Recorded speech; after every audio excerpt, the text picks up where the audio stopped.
आप खाना बनाती हैं, अच्छा खाना बनाती हैं। अगर मैं कहूँ कि उसमें मैं थोड़ा सा उसमें उस खाने में जहर मिलाना चाहता हूँ या आप ही मिला करके बनाएं तो कितने लोग बनाएंगे?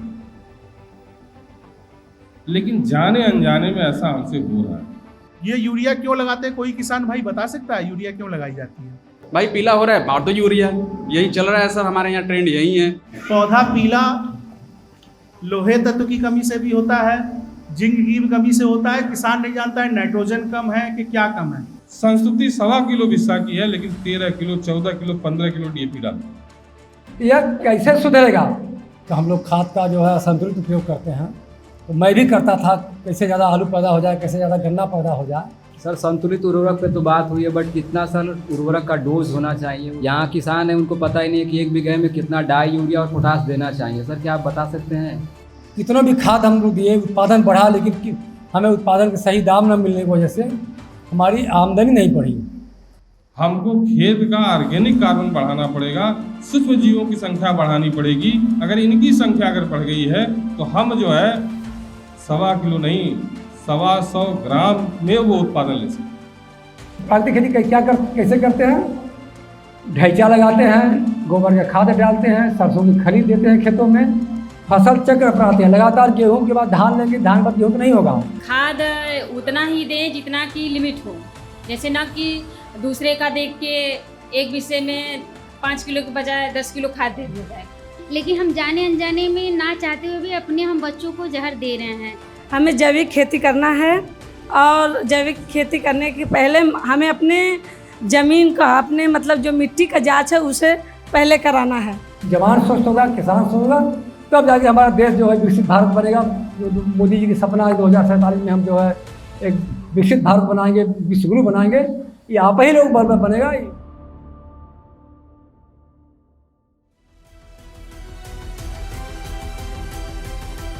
केमिकल फर्टिलाइजर खेती के कारण हमारे खेत बर्बाद हो रहे हैं, इसलिए केमिकल मुक्त खेती अपनाएं। संतुलित उर्वरक अपनाएं, धरती मां को बचाएं। उर्वरक विभाग, भारत सरकार द्वारा जनहित में जारी। किसान खुशहाल तो देश खुशहाल। इसी सोच के साथ उर्वरकों के सही और संतुलित इस्तेमाल की जानकारी देने के लिए उर्वरक विभाग, भारत सरकार की ओर से देश भर में उर्वरक की पाठशाला का आयोजन किया जा रहा है। इस अभियान के जरिए माननीय प्रधानमंत्री श्री नरेंद्र मोदी की उस अपील को जन जन तक पहुंचाया जा रहा है जिसमें उन्होंने रासायनिक खादों पर निर्भरता कम करने, संतुलित उपयोग को बढ़ावा देने और जैविक खेती जैसे विकल्पों को अपनाने की बात कही है। इसी कड़ी में यूरिया, डीएपी जैसे रासायनिक खादों के अंधाधुंध इस्तेमाल से होने वाले नुकसान के प्रति किसानों को जागरूक करने के लिए कृषि विज्ञान केंद्र वाराणसी में उर्वरक की पाठशाला का आयोजन किया गया।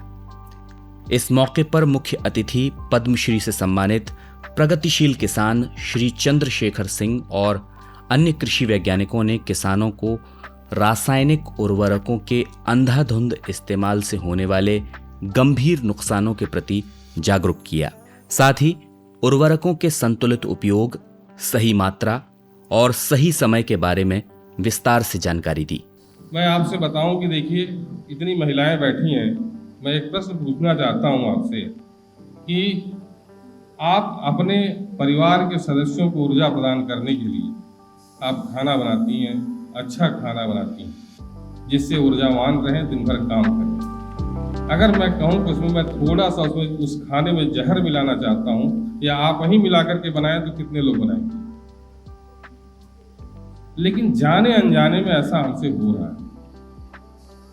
जाने अनजाने में हम यही काम कर रहे हैं कि थोड़ा सा उसमें जो है जहर मिलाने का काम आप नहीं कर रही हैं, लेकिन हो रहा है और इसको हम जान भी रहे हैं, उसके बावजूद जागरूक नहीं हो रहे हैं। बहुत सारे लोग इधर सब्जी की खेती करते हैं, बैगन की खेती कर रहे हैं, मिर्ची की खेती कर रहे हैं। संस्तुति 1.25 किलो बिस्सा की है, लेकिन 13 किलो, 14 किलो, 15 किलो डीएपी डालते हैं।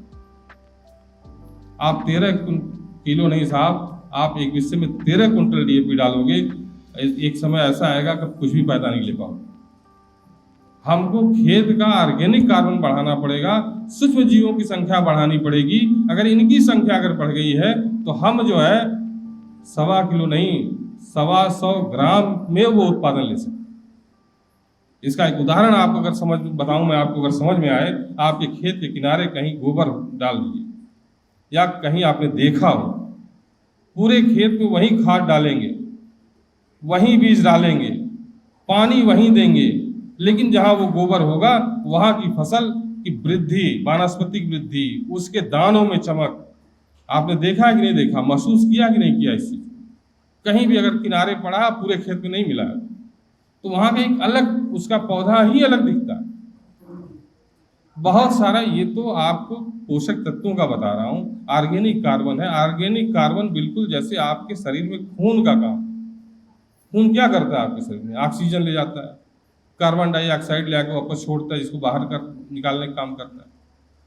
आपकी मिट्टी में अगर ऑर्गेनिक कार्बन है तो वह जो है कि हवा का संचार, अभी साहब केचुआ की बात कर रहे थे, ऑर्गेनिक कार्बन है तो केचुआ अपने आप हो जाएगा। हवा का संचार ऑर्गेनिक कार्बन अगर रिच मिट्टी है तो उसमें अपने आप होता है, उसका एक स्ट्रक्चर होता है, स्ट्रक्चर अच्छा होता है।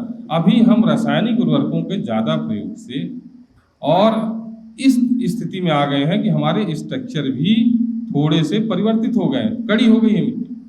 हमारे बीच में पद्मश्री चंद्रशेखर सिंह साहब है, जैसा मैंने कहा कि आपको देख के एक अजीब सी अनुभूति होती है, हम लोगों को एक गर्व महसूस होता है। मैं आपको सुनना चाहता हूं और मैं आपको सादर आमंत्रित करता हूं, अदब के साथ आमंत्रित करता हूं सर, आप आएँ और हम सभी का मार्गदर्शन करें। मुझे सुनने के लिए आपका बहुत बहुत धन्यवाद, आभार, शुक्रिया।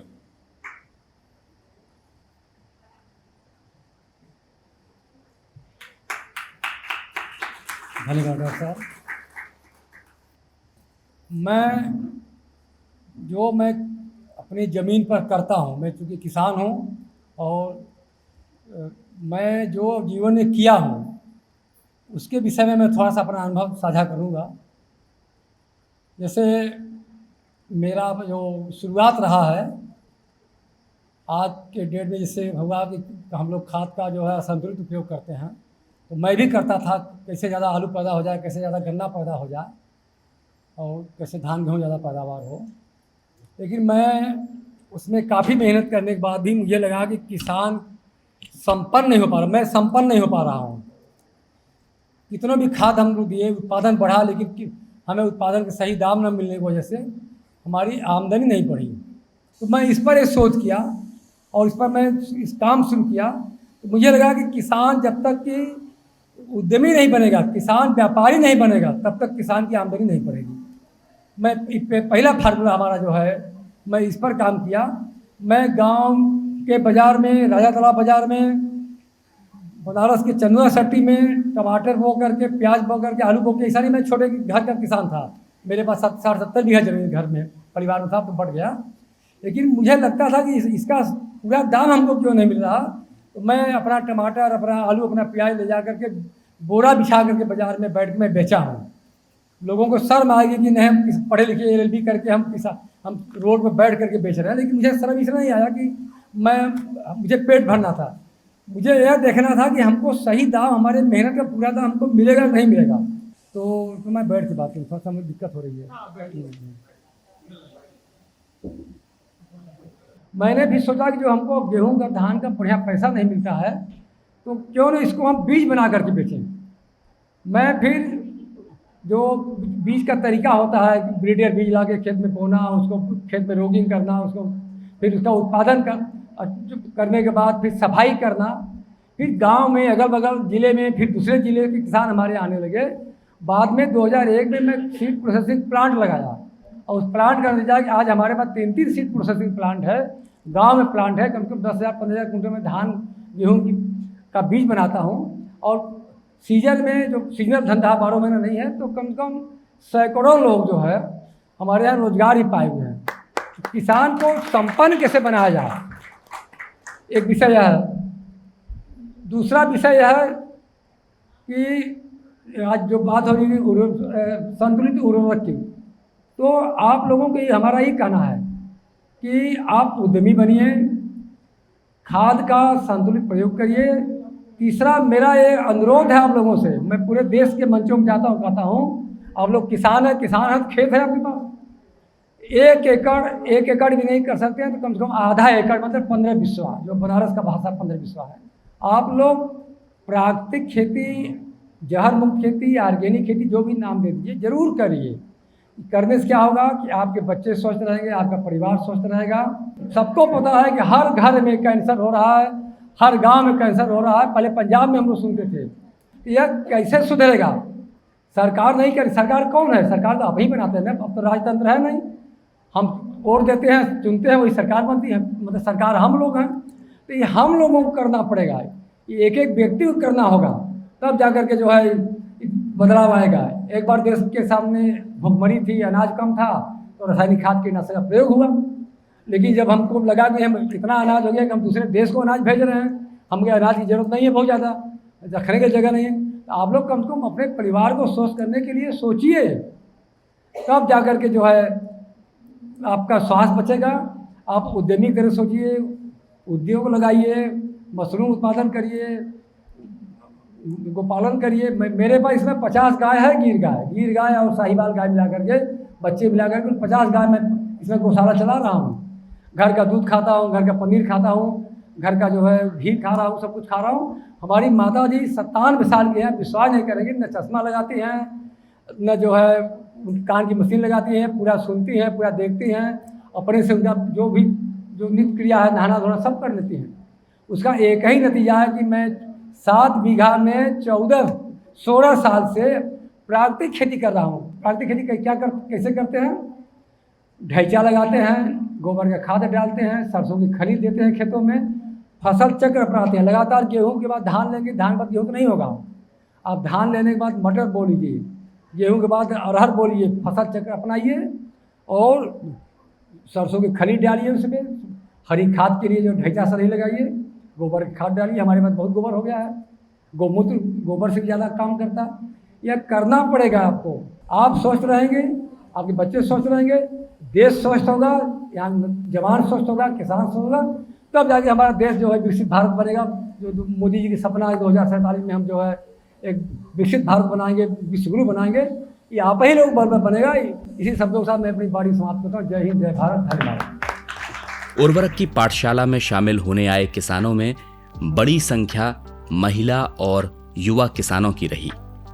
किसानों ने रासायनिक खादों के बेहतर विकल्पों और उनके संतुलित इस्तेमाल को लेकर वैज्ञानिकों से सवाल जवाब भी किए।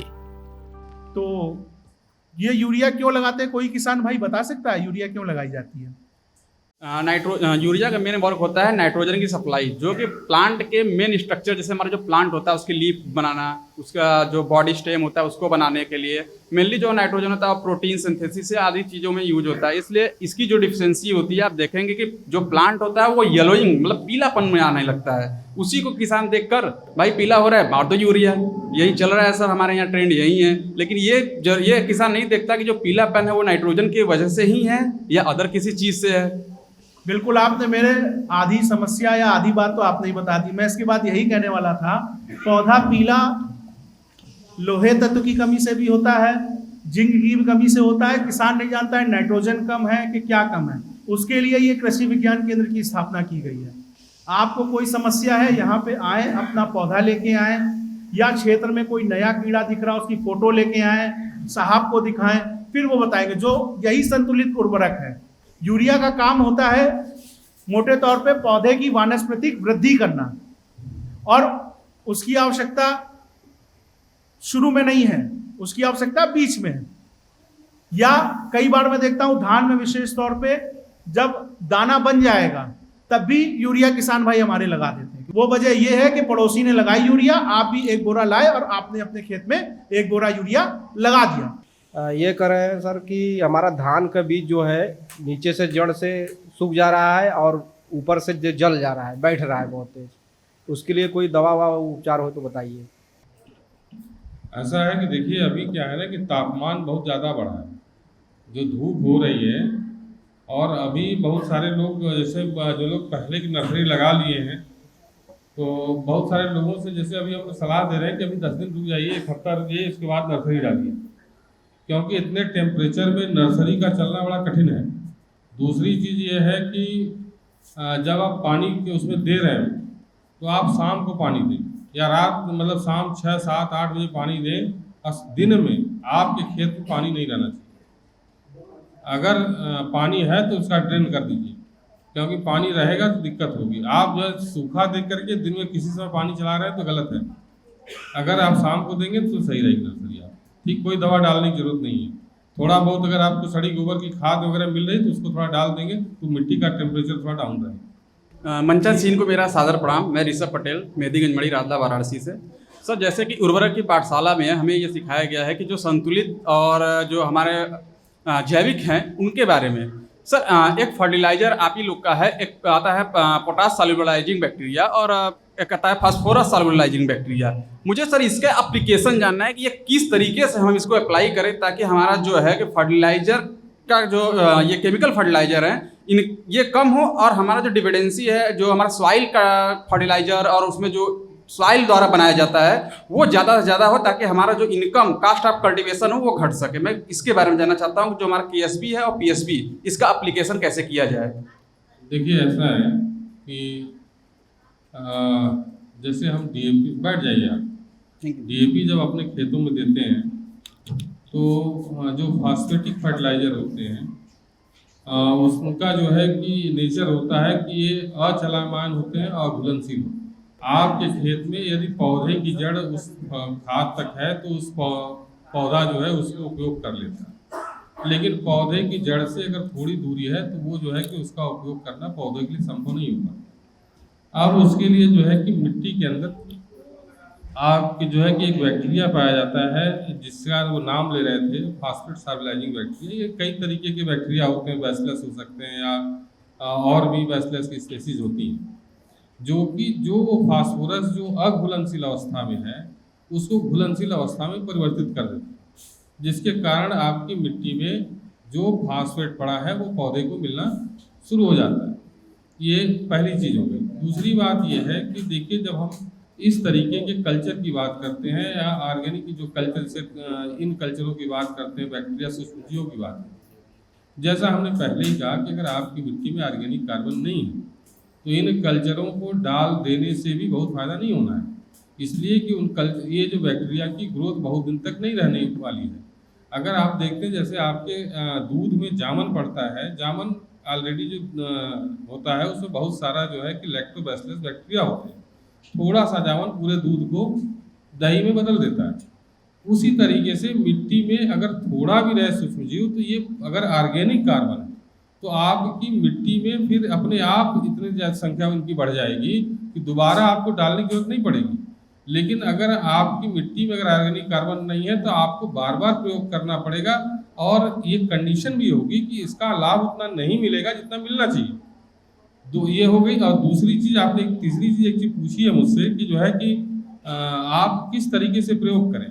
देखिए, जितने इस तरीके के जो आते हैं, जो बैक्टीरिया सूक्ष्मजीव आते हैं, जैसे बहुत सारे लोग हमारे डीलर बैठे हैं, इसमें जो है एनपीके का आता है कंसोर्टियम आता है या पीएसबी का कंसोर्टियम है। ये सारे जो है सूक्ष्मजीवों का जैसे 2-3 सूक्ष्मजीव अगर मिला दिया जाता है तो वो कंसोर्टियम बोलते हैं। तो अब जैसे एनपीके कंसोर्टियम, इसके मतलब नाइट्रोजन उपलब्ध कराने वाला बैक्टीरिया उसमें है, उसमें फास्फोरस उपलब्ध कराने वाला बैक्टीरिया है, उसमें पोटास उपलब्ध कराने वाला बैक्टीरिया है। इसका उपयोग जो करते हैं वो 2-3 तरीके होते हैं। एक तो आप बीज के साथ शोधित कर सकते हैं। दूसरा, कभी कभी हम लोग ये करते हैं कि जैसे इनकी संख्या जो शुरुआती शाक ना लगे, इनको भी स्ट्रोक लगता है, शाक लगता है, तो इसके लिए हम पहले कंडीशनिंग करते हैं। कंडीशनिंग इस तरीके से करते हैं जैसे गोबर की सड़ी खाद है, गोबर की सड़ी खाद में जो है कि इसको मिला करके कुछ दिन तक रख के छाया में रख के थोड़ा पानी में देते हैं जिससे इनकी एक एक्लिमेटाइज हो जाए, उसके अनुकूल हो जाए, तो जो है कि इसके बाद इसको खेत में डालते हैं तो वहाँ पे और बेहतर तरीके से काम करें। तीसरा तरीका ये होता है कि जैसे हम कोई चीज़ ट्रांसप्लांट करने जा रहे हैं तो नर्सरी से उखाड़ रहे हैं तो उनकी जड़ों को उसके लिक्विड की घोल बना करके उसमें जो है कि डिप करते हैं, उसमें थोड़ा सा डुबा करके फिर निकाल के तब उसको जो है कि रोपाई करते हैं। जी सर, संतुलित उर्वरक पे तो बात हुई है, बट कितना सर उर्वरक का डोज होना चाहिए उस पर बात सर किसी ने नहीं की।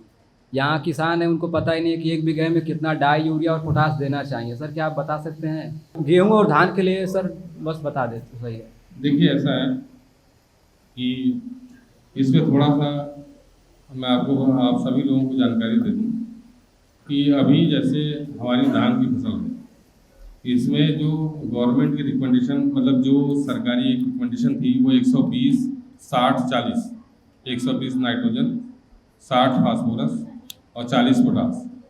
लेकिन जब इसको हम देते हैं तो इसका कैलकुलेशन करते हैं। जैसे हमको ये पता होना चाहिए कि 120 किलो जो नाइट्रोजन दे रहे हैं, अगर हम डीएपी दे रहे हैं तो डीएपी में 46% जो है कि हमारा जो है कि डीएपी में जो है पोटास और नाइट्रोजन की मात्रा 18% नाइट्रोजन है।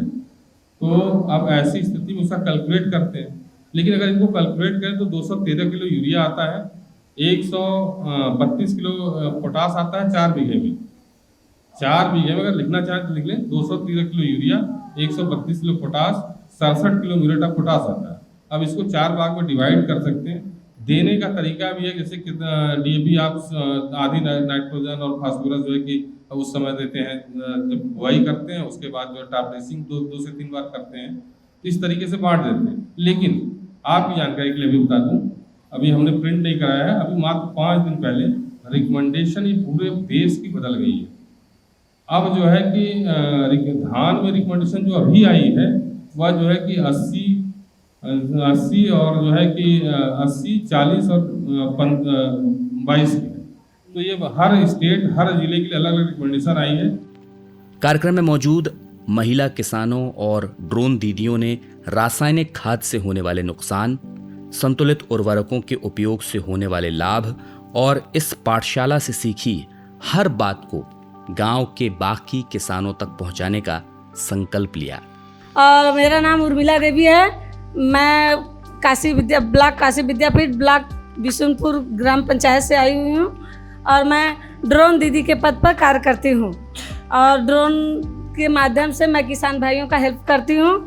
और जो है कि सर का क्वेश्चन है कि आप यहाँ से क्या सीख के जा रही हैं, तो हम जो है कि यहाँ से यह सीख के जा रहे हैं कि हमें रासायनिक खेती करने के बजाय हमें जैविक खेती करना है। और जैविक खेती करने के पहले हमें अपने ज़मीन का अपने मतलब जो मिट्टी का जांच है उसे पहले कराना है, ताकि ये पता चले कि हमारा मिट्टी स्वस्थ है या नहीं। क्योंकि होता है कि जब इंसान है तो इंसान को पहले अपने शरीर के अंदर की क्या बीमारी है इसको पता लगाना ज़रूरी है। यदि हमारा शरीर स्वस्थ है तभी हम आगे अपने बारे में अपने बच्चों के बारे में भविष्य में सोच सकते हैं। तो इसीलिए हमें खेती करने से पहले अपने खेतों के मिट्टी का जांच कराना है। उसके बाद हमें जैविक खेतों का मतलब खेती करना है। और मतलब बहुत सारे चीज़ें यहाँ पे सीखे हैं भाई। मैं प्रांत से अर्चना पटेल। यहाँ जब से हमने सबके से सुना कि जैसे खेतों में कि खाद उतना ही दें जितना की लिमिट हो, जैसे ना कि दूसरे का देख के एक विषय में 5 किलो के बजाय 10 किलो खाद दे दिया जाए। जितनी ज़रूरत है उतना ही खाद दें और जहाँ तक हो सके कि देसी खाद गोबर वगैरह का वो सब खाद दें। धन्यवाद। सीखे हम भैया ये है ना कि आप अभी बताए हैं ना कि जैसे हम एक माँ होती है ना कि ये अपने बच्चों को तो जहर देगी नहीं, लेकिन हम जाने अनजाने में ना चाहते हुए भी अपने हम बच्चों को जहर दे रहे हैं। अगर एक माँ चाह लेना कि अपने बच्चों को जहर नहीं देना है तो वो मतलब कि इस तरह जैविक खेती करके अपने विकास में अपने भविष्य को सुधार सकती है। संतुलित उर्वरक अपनाएं, धरती मां को बचाएं। उर्वरक विभाग भारत सरकार द्वारा जनहित में जारी।